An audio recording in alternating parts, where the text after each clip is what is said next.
तो जी कैसे हैं आपके हाल चाल। तो ये तो यार आप जानते ही होंगे कि मैं एक शॉपकीपर हूँ और साथ में पिछले कुछ सालों से ट्रेडर भी हूँ। मैं आज आपको बताऊंगा कि इस ट्रेडिंग के साथ साथ किसी और काम को करना ज़रूरी भी होता है, और भाई कई बार वो काम हमारा ट्रेडिंग के सेटअप को बिगाड़ भी देता है। बहुत बार ऐसा होता है कि मैं कोई ट्रेड में बैठा हूँ और अचानक कोई ग्राहक आ गया, और भाई ग्राहक जब शॉप खोल रखी है तो दुकान पर ग्राहक तो आते ही हैं भाई, तो उस ट्रेड से फिर निकलना होता है। ऐसा कई बार होता है, कई बार तो स्टॉप लॉस भी नहीं लगा पाते, कई बार चार्ट को तुरंत मिनिमाइज़ करना होता है। बहुत बार ऐसा होता है कि जो यंग जनरेशन के लोग हैं वो आते हैं, वो अरे यार आप ट्रेडिंग भी कर रहे हो, ट्रेडिंग करते हो, तो मतलब गांव में इस तरह से ना अच्छी नज़र से नहीं देखते हैं ट्रेडिंग करने वाले बंदे को। यही सोचते हैं कि भाई जुआरी आदमी है, तो कई बार मिनिमाइज़ करना पड़ता है। एक बार तो मेरा ऐसा करने से लगभग 2 साल पहले काफ़ी बड़ा लॉस हो गया था, करीब 48,000 का लॉस हो गया था मेरा, इसी चक्कर में, चार्ट को मिनिमाइज़ करने के चक्कर में। और 150 रुपये कमाए थे दुकान पे मैंने उस काम के। तो बहुत बार लॉस हो जाता है। कई बार आपकी ट्रेड जो है वो मिस हो जाती है जब आप देखते हैं, क्योंकि कस्टमर चला गया तो उसके बाद आप चार्ट देखते हैं तो बहुत सारी ट्रेड आपकी कई बार ऐसा मिस हो जाती है। तो इसलिए ट्रेडिंग के साथ में दुकान का काम थोड़ा सा भाई थोड़ा डिफ़िकल्ट होता है ज़रूर।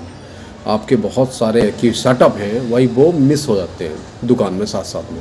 अच्छा भाई, दूसरा बिज़नेस करना ज़रूरी ये होता है कि ट्रेडिंग पर आप निर्भर रह नहीं सकते। कम से कम 4-5 साल तक तो निर्भर आप रह ही नहीं सकते जब तक आप ट्रेडर ना बन जाओ।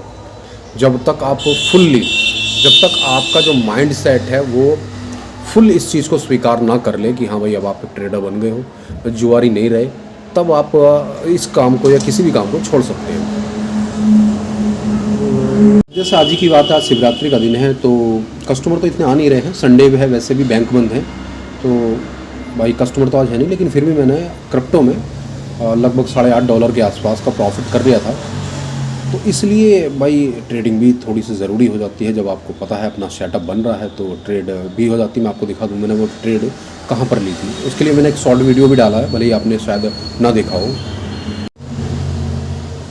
ये देखिए, ये ट्रेड मैंने यहाँ पर ली थी लगभग 12:45 पर, और इसको मैंने निकाला था 12:51 पर। आपको दिख रहा है तो इधर इस साइड में।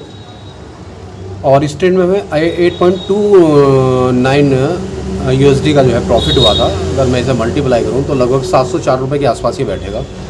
इसमें हमारी फ़ीस भी घटी है लगभग 174 रुपये, और लगभग इसमें बचे हैं 540 रुपये के आसपास हमें इसमें प्रॉफिट हुआ है। ट्रेड ली कहाँ पर थी मैंने, ट्रेड यहाँ पर ली, ये ली थी ट्रेड, ये वाली ये ट्रेड थी मेरी।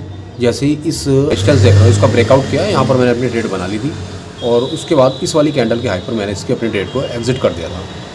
तो इसलिए आज दुकान पर तो कोई खास बिक्री हुई नहीं है भाई, कोई खास काम हुआ नहीं है। बस एक आयुष्मान कार्ड आया था, वो बनाया है, उसके ही मिले हैं जो भी मिले हैं पैसे, वरना और कोई कस्टमर तो आज ज़्यादा आया नहीं, क्योंकि आज त्यौहार का दिन था और वैसे भी छुट्टी, आज संडे है।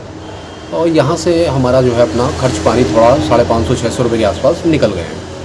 तो इसलिए थोड़ा अगर आपको साइड में कुछ ऐसी चीज़ें जानते हैं तो वो बहुत अच्छा हो जाता है। और अमाउंट कितना था मेरा यहाँ पर, अमाउंट आप देखोगे ऊपर लगभग 6,000 रुपये थे मेरे, जिससे मैंने बनाए हैं, यानी कि $70 के आसपास थे, जो लगभग $77 बन गए हैं।